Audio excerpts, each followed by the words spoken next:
अस्सलामुअलैकुम बिस्मिल्लाहिर्रहमानिर्रहीम। हमने हाइपरबोला की नेक्स्ट प्रॉपर्टी पढ़नी है। हमारे पास हाइपरबोला की नेक्स्ट प्रॉपर्टी जो है उसकी स्टेटमेंट है, for any point P on the hyperbola the distance of P from the focus is equal to e times distance of P from directrix. अब हमारे पास हाइपरबोला की सेंट्रिसिटी होती है, सबकी सेंट्रिसिटी वैसे ही होती है P F over P M, यानी पॉइंट पी का फोकस से डिस्टेंस लेते हैं और पॉइंट पी का डायरेक्ट्रिक्स से डिस्टेंस लेते हैं, वो हमारे पास ई के इक्वल होता है। और अगर यहाँ से मैं पी एफ की वैल्यू निकालना चाहूँ तो हमारे पास आ जाएगी ई इंटू पी एम। तो हमने यही प्रूफ करना है कि जब हम डिस्टेंस लेंगे फोकस से पॉइंट पी का तो वो इक्वल आ जाएगा E times the distance of P from the directrix. अब हमारे पास ये हाइपरबोला है, ये इसकी दो ब्रांचेस हैं, इसके दो फोकाई हैं, एक पॉजिटिव एक्स एक्सिस पे है, एक नेगेटिव एक्स एक्सिस पे है। इसकी दो डायरेक्ट्रिक्स हैं, इसकी इक्वेशन है X is equal to A over E, और जो नेगेटिव एक्स एक्सिस पे है उसकी इक्वेशन है X is equal to minus A over E. अब हमने प्रूफ करना है P F is equal to, हम इसको एस भी ले सकते हैं, फोकस को एफ भी ले सकते हैं।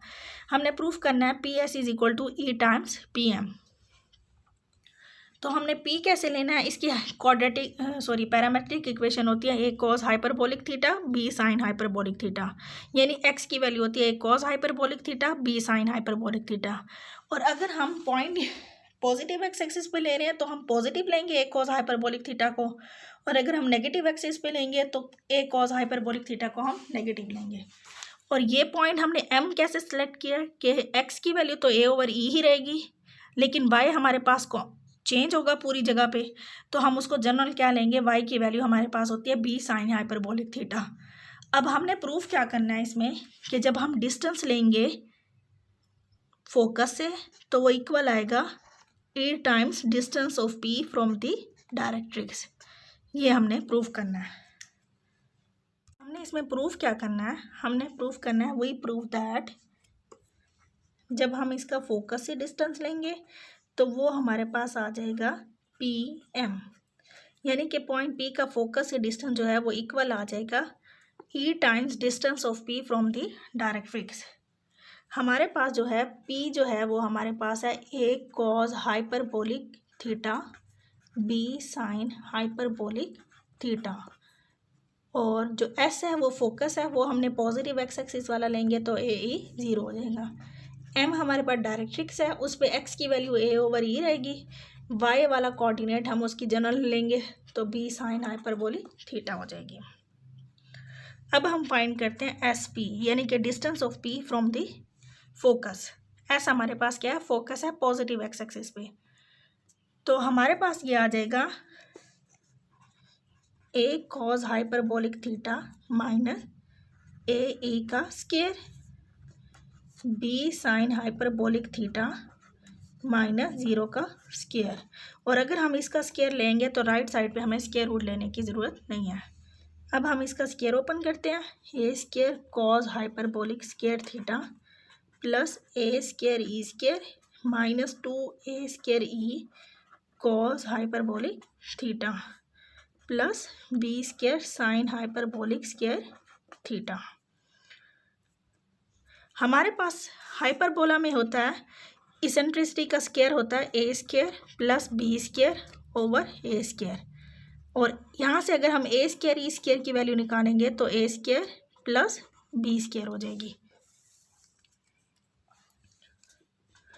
तो यहाँ से हम इसकी वैल्यू पुट कर देंगे A square cos hyperbolic square theta, A square E square को हम पुट कर देंगे A square plus B square minus 2a square E cos hyperbolic theta plus B square sine hyperbolic square theta की जगह पे हम पुट कर देंगे cos hyperbolic square theta minus 1। अब अगर कॉस हाइपरबोलिक स्केयर थीटा यहाँ पे भी है, यहाँ पे भी है, अगर मैं cos hyperbolic square theta in दोनों टर्म से कॉमन ले लूँ तो यहाँ से ए स्केयर आएगा और यहाँ से बी स्केयर आएगा, और बाकी रह जाएगा A square plus B square minus 2a square E cos hyperbolic theta minus B square. अब ये बी स्केयर यहाँ से बी स्केयर प्लस है और ये माइनस कैंसिल हो जाएगा, और A square plus B square हमारे पास ए स्केयर ई स्केयर के इक्वल है, A square E square cos hyperbolic square theta plus A square minus 2a square E cos hyperbolic theta.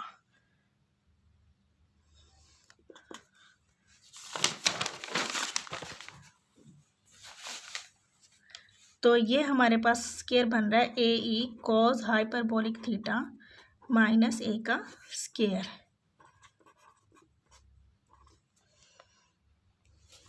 तो यहाँ से हमारे पास एस पी की जो वैल्यू आ जाएगी, यानी कि distance of P from the focus, A E cos hyperbolic theta minus ए।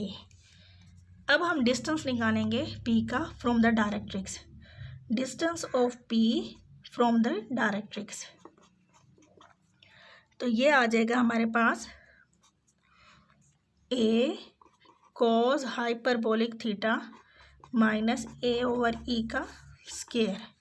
ये हमने कैसे लिया है, इसको लिया है ए कॉस हाइपरबोलिक थीटा में से इसके एक्स को माइनस किया है ए ओवर ई, और अब बी साइन हाइपरबोलिक थीटा में से बी साइन हाइपरबोलिक थीटा को माइनस करेंगे। तो ये हो जाएगा b sine hyperbolic theta minus b sine hyperbolic theta का स्क्वायर।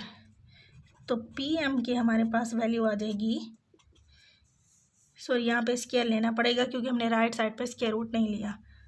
तो ये आ रही है A cos hyperbolic theta minus A over E का स्क्वायर। और अगर हम ये ज़ीरो हो जाएगा, और अगर हम यहाँ पे स्क्वायर को ख़त्म करेंगे तो हमारे पास आ जाएगा a cos hyperbolic theta minus A over E.